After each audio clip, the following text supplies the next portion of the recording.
Hello and welcome everyone. A very warm greetings. Today we unravel the intricate layers of Shakespeare's sonnet number 94.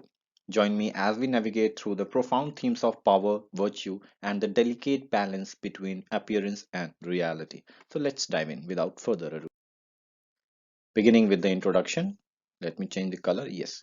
Shakespeare's sonnet 94 contemplates the nature of power and virtue. The sonnet muses on those who possess power and have the ability to harm, but they still choose not doing so.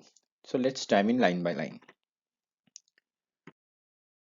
Let's begin with the first quatrain, that they have power to hurt and will do none, that do not do the thing they most do show, who, moving others, are themselves as a stone, unmoved, cold, and do temptation slow. Let's begin with the line number one, that they have power to hurt and will do none. The poet introduces us to those possessing the ability to cause harm, but choose not to do so. It sets the stage for exploring the paradox of power coupled with restraint. Line number two, that do not do the thing they most do show. These individuals don't act in accordance with what they outwardly display. I hope you got it. It hints a disconnection between appearance and the true nature.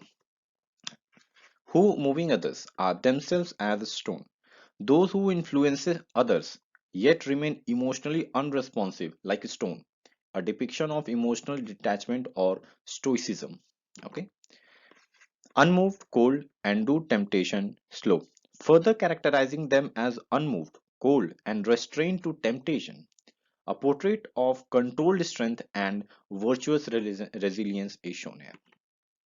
To sum up the first quatrain, people with power who choose not to hurt, acting in line with their appearance, are compared to stone, unchanging and untempted by the wrongdoing. Now we move to the second quadrant. They rightly do inherit heaven's graces and husband nature's riches from expense. They are the lords and owners of their faces, others but stewards of their excellence. Line number 5. They rightly do inherit heaven's graces. These virtuous individuals rightfully receive blessings from heaven. It introduces a moral dimension to their character. And husband's nature riches from expense. They wisely manage and preserve the riches bestowed by the nature on them, implying a careful stewardship of the resources. Line number 7. They are the lords and owners of their faces. The power to control one's expressions and demeanor is highlighted. Demeanor means behavior. They are masters of their own outward appearance. And line number 8, others but stewards of their excellence. In contrast, others are mere stewards of their excellence. Steward is just like a caretaker, suggesting a lack of true ownership or control over their virtues.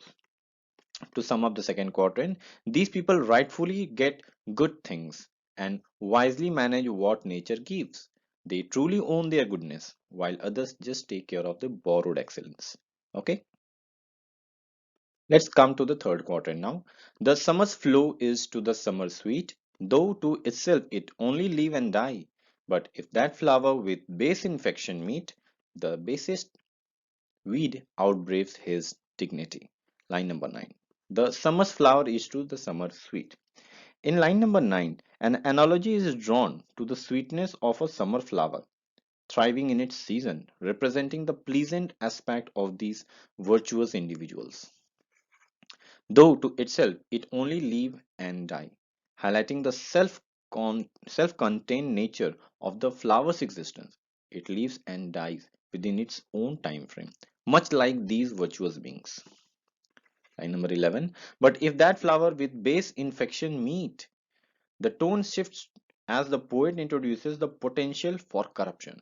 If the virtuous encounter, a virtuous encounter means the virtuous thing when it encounters a base infection or a contamination, there is a twist. And what is it?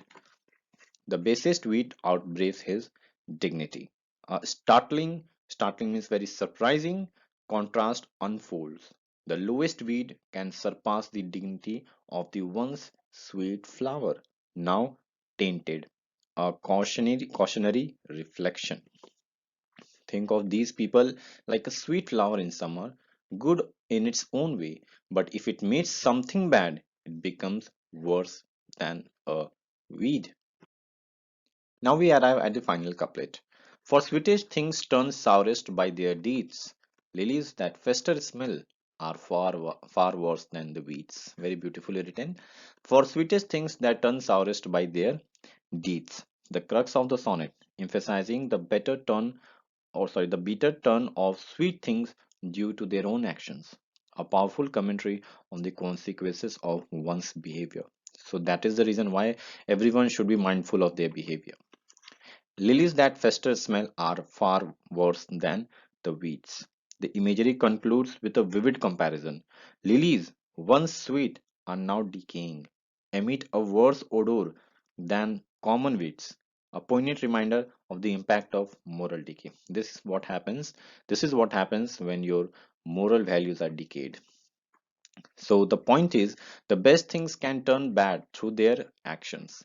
A rotting flower smells worse than a weed, definitely. Now we come to the poetic devices. We have seen the use of paradox, imagery, metaphor, and alliteration. There are further more examples as well. These are the primary and the foremost present in the sonnet. So you can have a glimpse of these. Conclusion and summary. The sonnet by William Shakespeare, numbered 94, talks about people who have the power to hurt others, but they choose not doing so, and how they are true inheritors of the heaven's graces. It is a reminder that true beauty lies in one's actions and not just in their appearance. The sonnet is a testament to Shakespeare's mastery of language and his ability to convey complex ideas in simple and beautiful way. Okay, I hope I have simplified it further for you. Coming to the themes, here are the themes: power and restraint, moral decay, deceptive appearances, and corruption. I have taken relevant examples from the sonnet. Just go through these to understand it better. So, there you have it. This was me, Amarnath Tiwari from the Lifelong Student. I hope you have understood the sonnet well and I was able to simplify it for you. If you liked it, if you understood it well, hit the subscribe button and stay tuned for the next sonnet. See you next time. Till then, keep learning and take care. Goodbye.